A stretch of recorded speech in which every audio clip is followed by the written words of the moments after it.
Good evening. It's good to see you here. My name is Robert Sloan. I'm president of Houston Baptist University.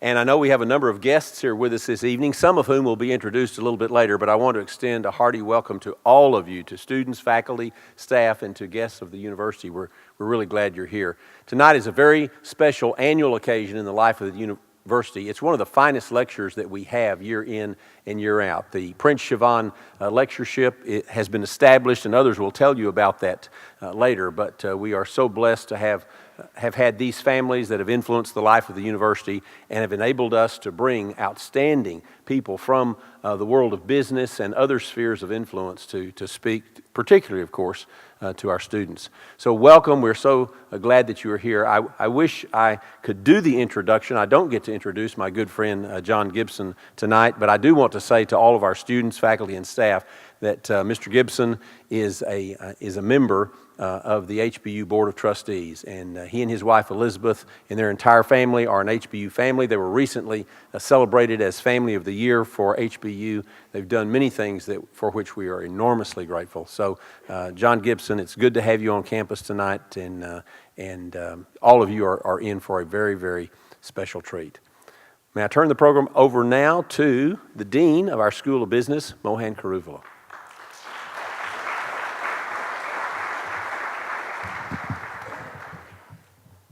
Welcome, and let's pray.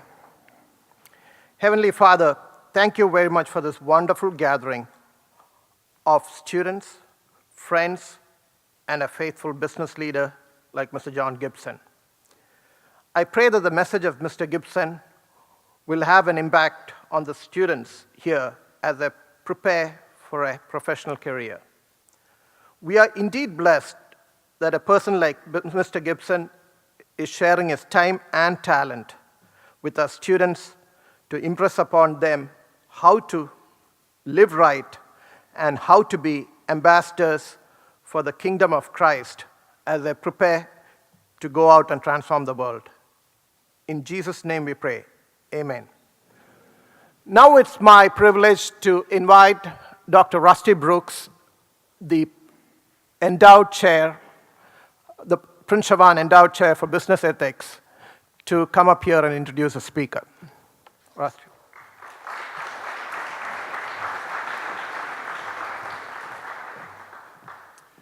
Well, thank you very much, Mohan. I have a challenging task. Have you ever tried to introduce a speaker after the president has already introduced the speaker? See, so there we go. Well, I have a very, very good fortune tonight to be able to talk about our speaker. But before I begin, I want to tell you just a little bit about the Prince-Chavanne Chair in Christian Business Ethics, which is a mouthful to say, but it has some very important meanings for us on our campus and also in our School of Business. The Chavanne family is unable to be here tonight. The oldest daughter is ill and can't be here, even though normally she is with them. But Harry and Hazel Chavanne decided several years ago that they wanted to create an endowed chair, primarily to have someone responsible for bringing in speakers to the university family. It was targeted specifically in the area of ethics and business ethics, and it was aimed at primarily undergraduate students. It was not aimed at the business community or any other body, primarily undergraduate students. They wanted undergraduate students to meet mentors and role models that had a variety of stories and testimonies about the Christian walk of life and how that impacted business and business ethics. So over many years, we've had 3 professors in this particular chair. Dr. Robert Driver, who was a finance professor with us, Dr. Sherry Westcott, who was an accounting professor, and for the last several years, I've been doing the particular chair. Mr. Gibson, you can read in your program a variety of sort of the demographic information from his resume, but I think what is very, very important for you to consider, especially after I had the opportunity to meet him and share and talk with him for a while, someone in his position has just a wealth of knowledge to transmit.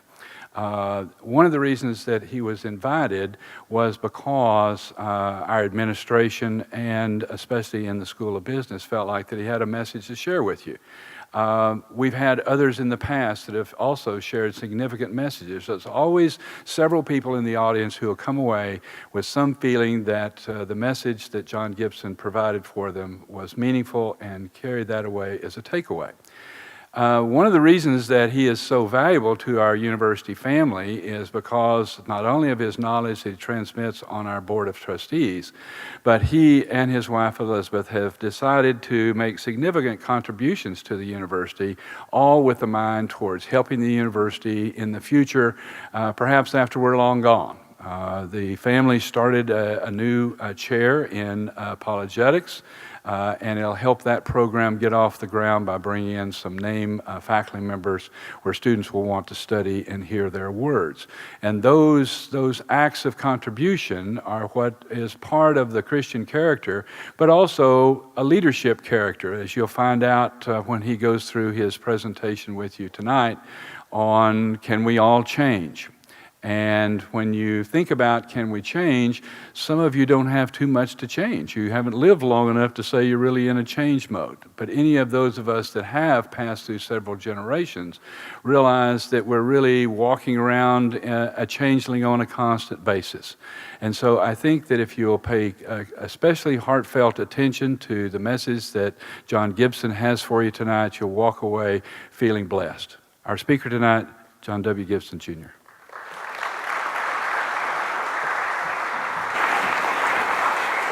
Oh, yeah, we need a bigger podium where you can't see my knees shake. There's just too many of you tonight. I actually brought notes. I have a terrible problem of attention deficit disorder, and I'm likely to talk about anything without a few cards up here to keep me honest. But I really appreciate this. I looked at the list, and the Prince-Chavanne lecture, incredibly distinguished people have spoken before me. Some of them are CEOs of Christ-centered corporations, and it's just exciting to see them. But also a distinguished group of academians that have come from universities to speak to this group as well.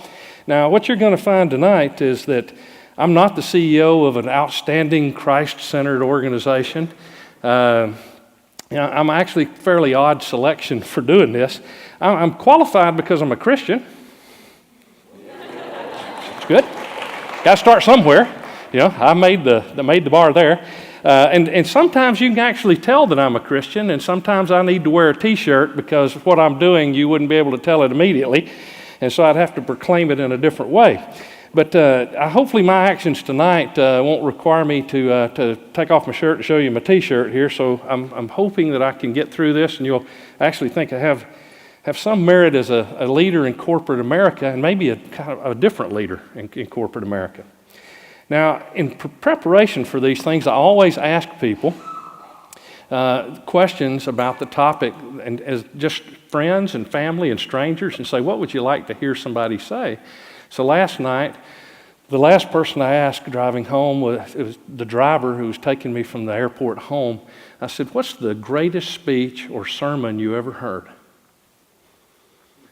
And so he thought for a long time, and he said, I don't remember any. And so I asked him whose sermons he listened to, and he said Joel Osteen. So that's either, I don't think that's commentary on Joel, or it's more of a commentary on most speakers are forgettable. And in fact, I think many of you in a week or so won't remember me either. So I'm fairly safe here just saying whatever I would like. But it's, there's a few things that I can't do while I'm up here, and as long as I don't do those, I'll be able to get out of here in pretty good shape.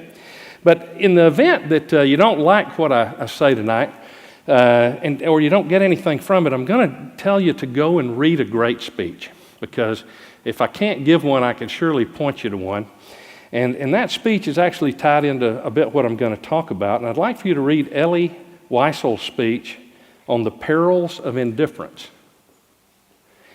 Now, he defines indifference for us, and this is his definition. He says, what is indifference? Etymologically, the word means no difference. A strange and unnatural state in which the lines blur between light and darkness, dusk and dawn, crime and punishment, cruelty and compassion, cruelty and compassion, good and evil. Now, I'll tell you tonight to start that you cannot be ethical and be indifferent. And so when you read his speech, I want you to read it and understand that you can't have good and evil be blurred and you be indifferent. And it's a very powerful speech. It really tells you that to be like Christ, we just cannot be indifferent. He cared. And when you care deeply enough, then you will not be indifferent. You can't let things pass that are wrong. Now, I fear indifference because our society is sort of plagued with indifference. In fact, we've begun to watch so much television. We play video games or computer games or whatever they're called now, gamification. And there's a lot of desensitizing associated with these, so that killing in games and killing on television, that you can become indifferent to death and to genocide, watching the news. And so it's really important, if we're going to be like Christ, if we're going to be great in business, we're really going to have passion, that we not be indifferent. Now, I'm not an academician. I really wanted to be. I was talking about it earlier. My goal was to be this is a useless story, but I wanted to be a professor. I had set out to go to Johns Hopkins to study geology and so that I could teach. That's what I wanted to do. And my daughter, who is a fantastic young lady, she became ill and while we were in college, and she was in the hospital for about 6 weeks. And we were unable to afford the hospital bill, which was about $28,000, which was an infinite sum of money to a young fellow in college.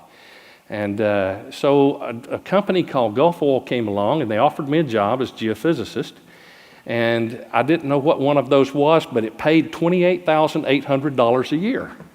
And I was naive enough to think that in a year I could pay off that bill. And so I took that job so that I could pay that bill off, because paying that bill off and not defaulting on it was absolutely at my core. And my wife and I actually slept on the floor for several years of our marriage in order to be able to pay off that stupid hospital bill. And but we got a great daughter out of it. Everything worked out there. But she was, as we were talking about speaking tonight, she was reminding me it's all the little things that I've done all the years of doing the right thing, paying off the bill, right, for the hospital, that have made it possible for me later in life, now running a company that does $6 billion in revenue a year, to still make those decisions without fear and with a set of values that allow me to think about problems in a different way than many people. Now, in fact, tonight we have I got a couple of guests here. We've got Gary Morris, who was once CFO of Halliburton, and if you get a chance to meet Gary, a great guy, and because of his courage and what he stands for and the things that he's taken on in his life because he knew they were right, not just because they were decisions. And it's things that he and I both, we've done things we've sacrificed for financially in order to do what we thought was the right thing.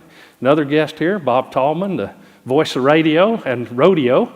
Every time I see him at the rodeo, I mean, it's just, we have a great time together. This man is an incredible advocate for God and has sacrificed roles and opportunities because of his belief as well. So courage, moral courage, is an imperative part of it and a commitment to values. Now, I'm not an academic, and I'm not CEO of that Christ-centered company, so what I've done most of my career is I've worked for large, what we'll say, multi-companies. They're multiracial, multinational, multilingual, multi-faith, and it's been my great privilege to lead thousands of people, to include Muslims, Jews, Christians, atheists, gays, lesbians, Africans, Arabs, Chinese, Canadians. And so diversity is really, when you're called upon to be a CEO, you're called upon to be a leader of great diversity. Now, there's also great diversity amongst shareholders, suppliers, vendors, and just in every category, you have diversity that you have to manage. And so how can you be a Christian in the world when you're going to manage things, you're going to be accountable for things that have absolutely no value for your faith. In fact, the opposite of your faith in many cases. And so, can a Christian change a corporate culture and still maintain the integrity that's needed to honor all of the different and diverse components that are present in a corporation? And so how do you do that? Well, I think the most important thing is to remember the speech about indifference. The most important thing is that you have to care about everyone.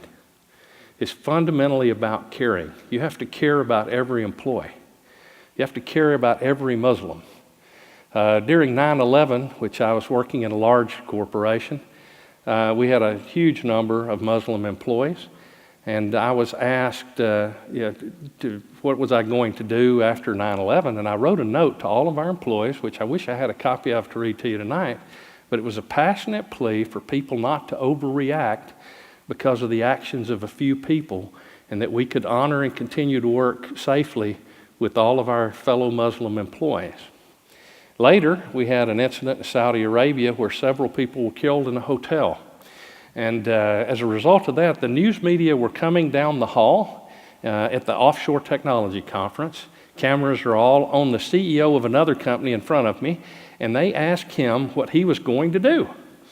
And he said, "Are you going to stay in Saudi Arabia after these murders have occurred in this hotel?" And I listened to him from afar, and he said, stuttering, I don't know what I'm going to do. I may have to pull all the people out. He was clearly upset. He had lost people in that tragedy. Now, I have a few more minutes to prepare now, because they're coming toward me now. It's my turn in the hot box, and all they want is a sound bite that they can go. And so I'm trying to think of my sound bite. And when they got to me with the cameras, they said, "Are you going to pull out of Saudi Arabia?" And my answer to them was, "I didn't pull out of Oklahoma after the Oklahoma City bombing." And that spoke tons to our Saudi Arabian customers, to our employees, and to what I believe. I believe that as Christians, we also have people that misrepresent us in a minority, and that I'm not going to wear their banner for misbehavior. And just as I don't think the Muslim community wants to be pinned with the misbehavior of a few either. And it was the best way of sort of answering that question for them. But it's a tough job having to answer those questions, because it means jobs for thousands of people in Saudi Arabia. It means EBITDA for your corporation. It means an opportunity to pursue work in the Arab world. But I have my commitment as a company is I have to protect every group, every lifestyle, even if they're incongruent with my own beliefs. That's my job. It's my duty. It doesn't matter. And I could go through with you, I want tonight, how I think about gay marriage and all of the different complexities that exist and benefits for same-sex couples. And and you'd find that I would qualify in those areas as a liberal in some ways, because I just don't want marriage in the church to mean that, but as a government, I've separated that in my mind completely, and as a CEO, and I'm able to provide those benefits without any concern whatsoever. But as a church, I think that we're spoken to believe and act differently. But I have to provide an equal opportunity for all, and I have to be able to compartmentalize those things in my life that may make me make a decision that's not appropriate for any particular group. I have a duty to protect all of them. I have a duty to give them an opportunity to succeed and to pursue my job and to be successful in what they've done. That's my job. And so the only example that I can give you really for a corporate culture change, there's only one way to change a culture in a corporation, and that is, as you're making these decisions, it is your witness. That's all you have. You change cultures by what you personally do. You change your small work group by what you do. You change your department by what you do. As how they see you, it's your witness. Now, as a leader, I have a witness, and if those of you that know me, it's sometimes ridiculed, sometimes not so bad, but when I'm out to dinner with folks, I don't drink. Okay? I'm not going to say I don't drink. I'll just say that when I'm with others, I don't drink. I don't drink by myself, so that means I usually don't drink. just to clarify that. Didn't want you leaving here thinking I drink by myself. That'd be the worst possible situation. But by drinking, what I do is I make it okay for people that do have weakness to drink. And I say that it's okay at that dinner for employees to drink. And so I'm setting a standard there. And the business standard that I want is clear thinking and safe driving and concern about people on the roads and about the liability of the corporation. So I just don't drink. People believe I'm enforcing my morals on them. I am. Yes, when we curse, right? When I curse, I make it okay to curse. We have a swear jar at Tervita. If you're an executive and you swear, you have to put $20 in the jar, and the person that swears the least gets to determine what the charity is at the end of the year. I'm into it for about $600 this year. Just be honest. There's some other guys that are way ahead of me. We're really looking forward to the charity getting this check, but I use that to control profanity. It's not proper. It's not an excuse. I know that we do it for emphasis, and I hope that as we go forward, I can eliminate all of that. But if I am going to use it, I sometimes just go ahead and get my $20 out so that I know that I really need that word. Padding your expense accounts, right? You see people do that. They'll put things in. So there's an example that I think is incredibly ethical problem. We used to send people on the road to London, and they had a per diem per day for eating of $25. Well, if you've been to London, you can't eat London for $25. It was $25 per meal. Okay, was how it worked out. So what they'd do is they would go in and put in tips for $20 here and $15 there. There was all kinds of mysterious things that would go in there so that they could get repaid on their expense account. So we really encouraged them to falsify their expenses because we had rules that didn't make sense. We had a speed limit in a previous company in the parking lot, 7 miles per hour. 7 miles per hour. Okay, my car won't idle 7 miles per hour. I'm driving in the parking lot, and people are going around me, blowing the horn, and giving me the sign. And I'm like, I was so mad because I just wanted to get out and fire them all, but they just were like, come here, you're gone. But I went in and I thought about it, and I go, nobody can do 7 miles per hour in the parking lot. Right? It's a stupid speed limit. And so when we set stupid rules and people break them, what we're teaching them is to break the rules. And so here at HBU or wherever you work, if you've got a stupid rule, obey it and protest it and protest it and protest it until it's changed, right? Don't be indifferent and don't just break it. You don't want to establish a culture, a reputation, a career around breaking rules. You want to have a career of changing rules so that they're meaningful and they can be applied. When I'm late for work, I make it okay to be late for work. That's what leadership's about. Whatever you do, you can just expect that that's going to be done. Do I put profit before safety? Well, I make people run a rig or operate a vacuum truck or do a field service when they know the equipment's not safe. What's more important to me, their lives or profitability? And so how do I handle those? So how do you build an ethical culture, and how do you really think about being ethical? It's much easier for young people today than for people in my generation, because you guys really understand transparency. You're like way too transparent on Facebook. I can tell you, people get fired for Facebook posts. You think about that. There's some things you shouldn't put on there, but your transparency is commendable. It's applaudable, because it is the way that we get accountability in corporations. And so in my own case, my expense accounts, I do my expense accounts, and as a CEO, there's a lot of abuse from CEOs, senior executives, to include even in the university systems. There's one president of a university here in the city that lost her job as a result of abuse on expense accounts. But transparency, I provide those to the audit, external auditors, and to the audit committee. I'll go over every line item they would like to see. I put everything in there. That holds me accountable on my expense accounts.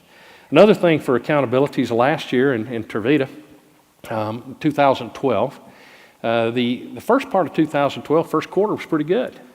And then the second half of the year was terrible. It was so bad that I was concerned that we might not be in a good position to refinance our debt, and we owe $2.6 billion. And I was also concerned that we might not be able to maintain our covenants for the company. And so we made a decision to terminate 400 employees. It was a very hard decision to lay off 400 employees. Now, I personally really enjoy firing people.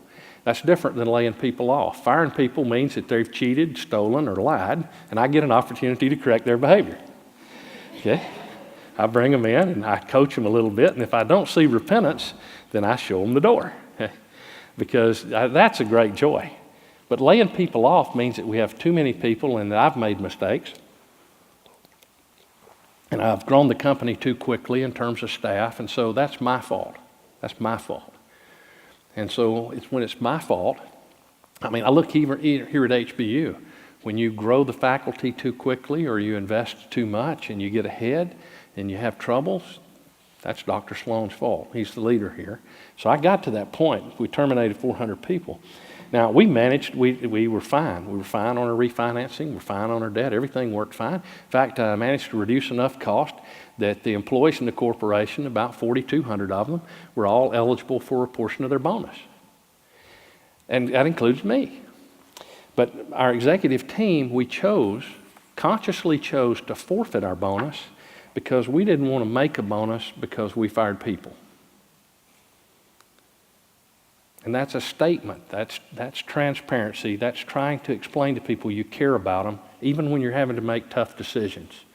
That I know that I can make my bonus through terminating employees, but that doesn't make that right.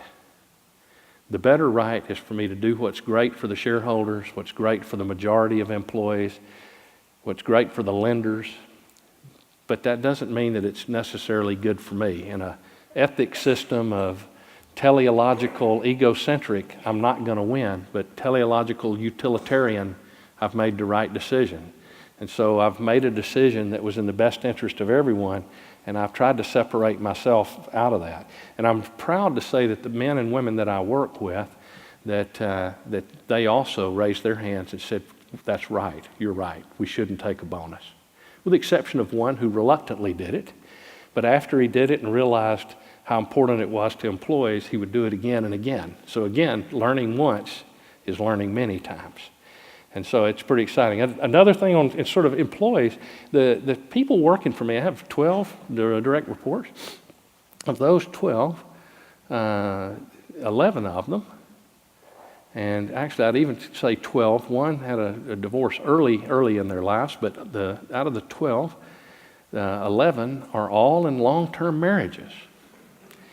And that's actually important to me because when I look at ethics in a business, the most important thing you can do in a business is to honor a contract. And a marriage is a contract. And if you don't want to honor that contract, you ought not have gotten into it. You shouldn't have signed your part of that contract. And so I encourage you that if you want to be great in business, that you take all the contracts you enter into seriously. And the most important contract you'll ever enter into is your marriage.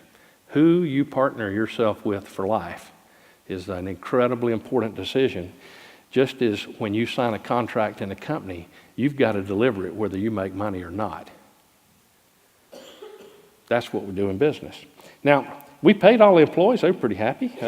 I actually teach the employees. I teach my management team sort of a non-academic version of ethics. I go through what decisions can you make as an individual. You know, what are the decisions you trade off? And ethics is not right versus wrong for me. It's right versus right. How do you have two right decisions? We've got a big struggle in the U.S. today on right versus right. We've got the problem of affordable health care. You know, it's actually right to have everybody have a level of health care that takes care of them in their lives. It's also right to ask, how much do I have to pay for other people's health care? It's also right to say, can I afford it? It's right to say, how much does my health care have to diminish so that someone else can have health care? All of those questions are right, and how you answer that, we'll talk about briefly in a minute, but those are right things. So when I look at the news, I find it appalling today to see how polarizing we are. We don't go in on decisions which have two very viable outcomes and debate them. We go in and take untenable positions and are intransitory in terms of our behavior, and then we try to move forward.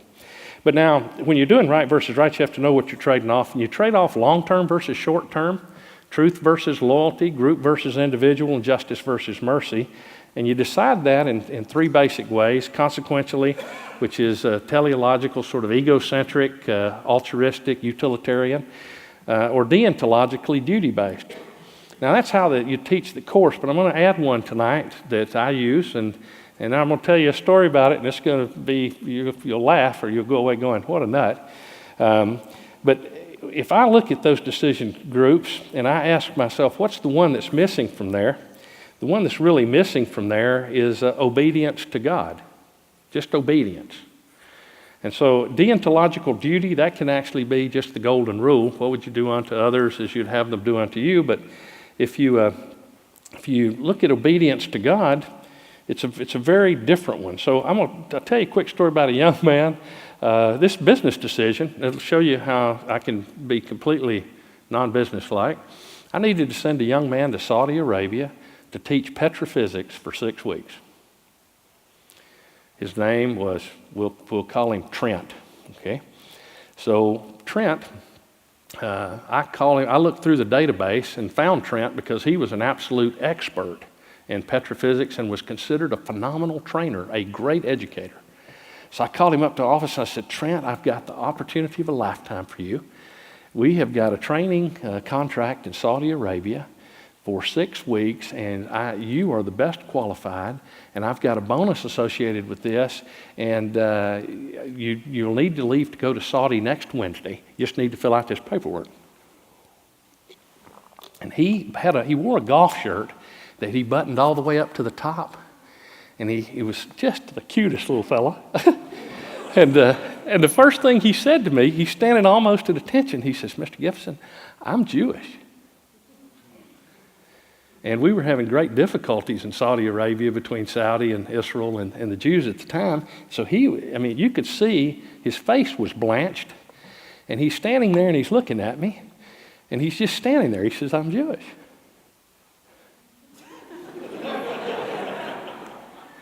And so what do you think I said to him? I said, well, Trent, I said, today's Wednesday. You've got until Friday to become a Christian. This is not a joke. I said, because right here in this box, we're going to put Christian right here in this box on Friday. And you're going to Saudi Arabia, so you go and you think about that. And then he walked out of my office, and I stood up and thought, I'm fired. This ain't what you're supposed to do. You don't tell a Muslim or a Jew, you don't say you got to be a Christian by Friday. So I go home. My wife would tell you, I'm pacing around going, oh, man, when the board finds out about this, I am gone.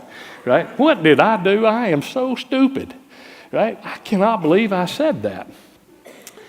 Next morning, I get into the office, I sit down in my chair, and the phone rings, and it is his wife. She's downstairs, wants to see me now.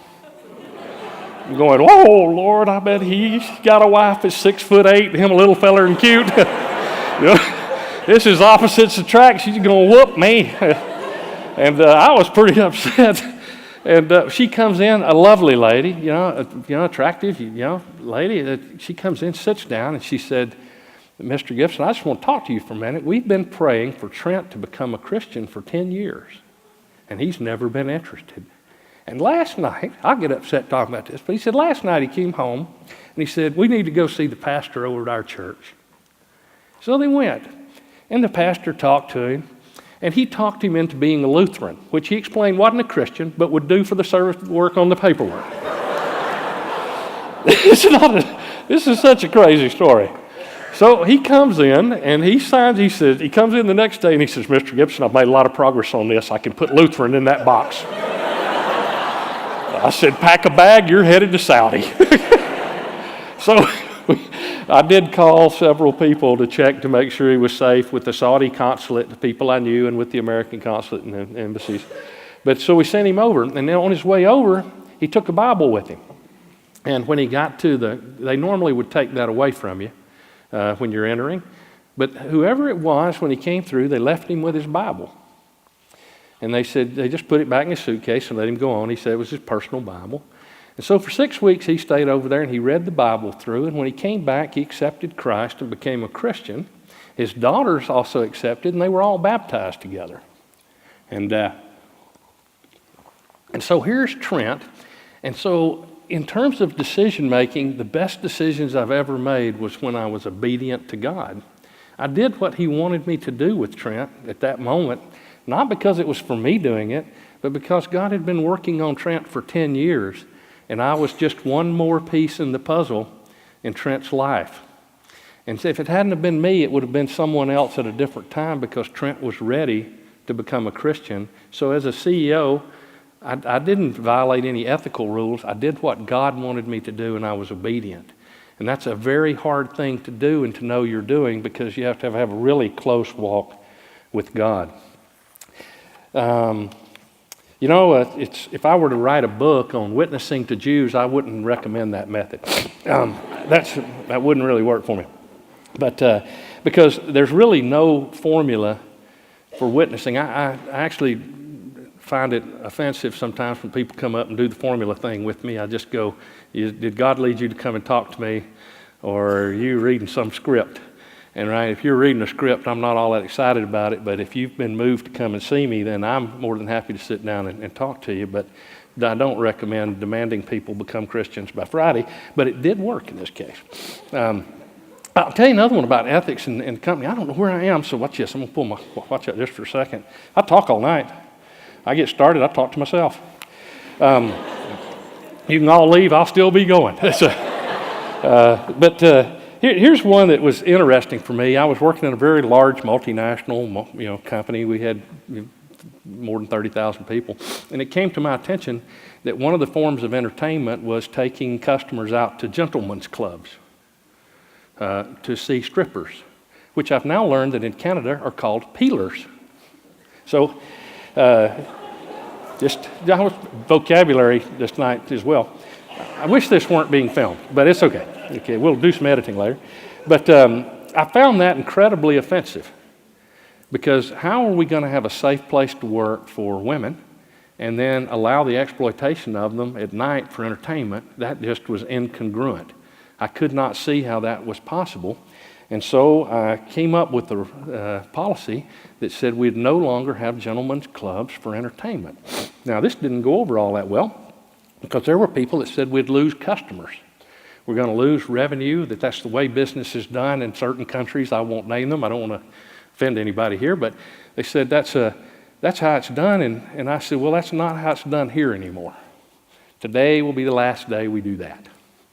Now, it was really difficult because accounting had to go figure out how to find out what is a gentleman's club, and it turns out that they changed their names on their bills to keep them from coming home to spouses and having you discover, looking at their credit card bill, that they've been to a gentleman's club. So they'll call it things like Red Dog Entertainment, right? Or it'll be some name that's just you wouldn't even recognize, Oak Tree Capital, right? And you go, okay.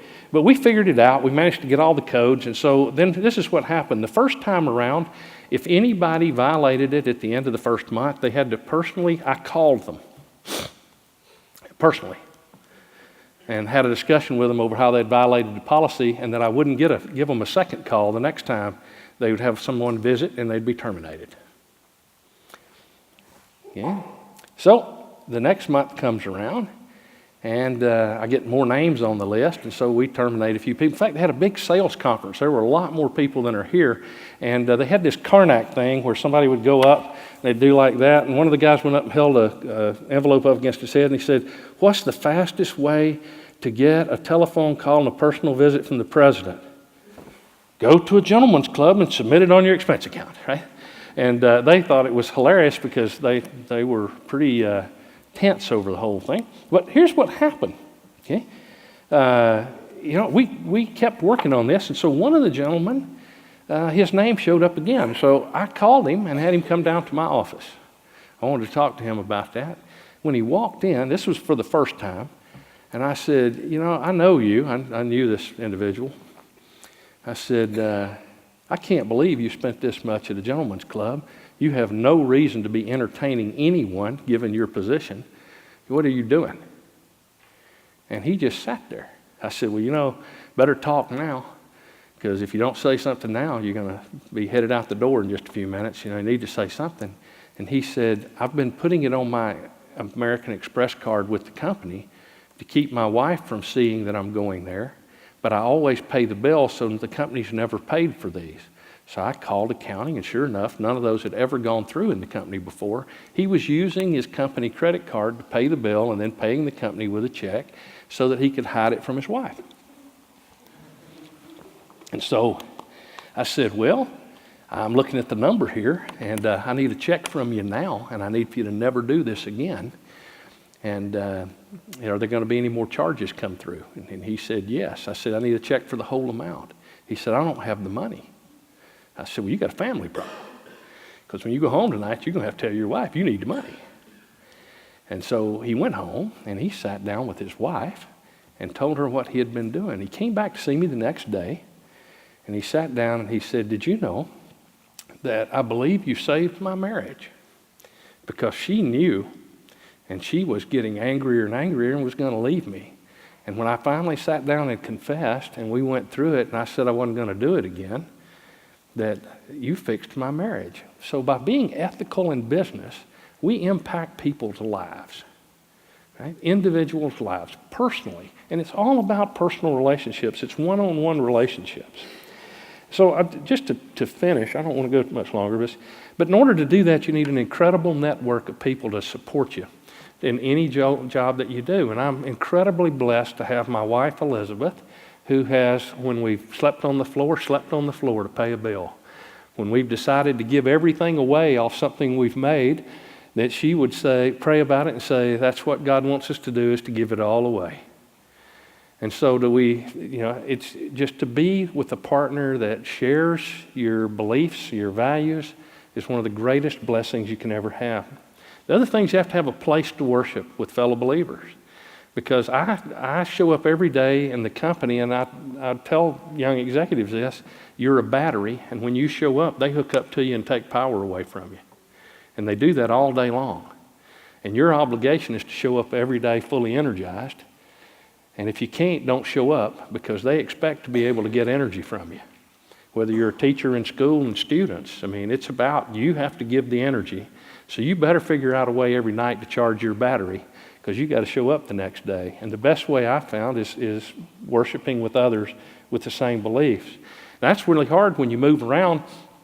We moved around a lot since we've been married, and we'd used to take the kids, and I would say to them before we'd go into a church to visit, I'd say, okay, we're going to sit in the back, and if they start handing out snakes, we're going to try to get up and get out easy. Okay? Oh, you're laughing. But we've been in some strange places. One of the best ones is my son sitting next to me, church in California, and the guy gets up and he says, and I'm a geologist. Okay?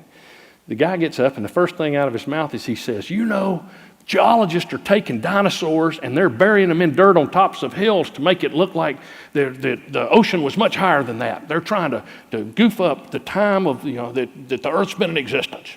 And he got on geologists worse and worse. And my son goes, Dad, is he stupid? I said, I've never seen you carrying dinosaurs uphill. It's easy, buddy. We'll get out of here pretty quick. We'll talk about dinosaurs and other things on the tops of hills later. It's absolutely hilarious. But Elizabeth and I, we went to another sermon at another location, and the guy got up and he said this. And I know a lot of CEOs here in this city. I won't name them or call them out, but the guy gave the whole sermon was on the only way that you could get to the top floor of a skyscraper and be a CEO is that you had to be faithless and steal it.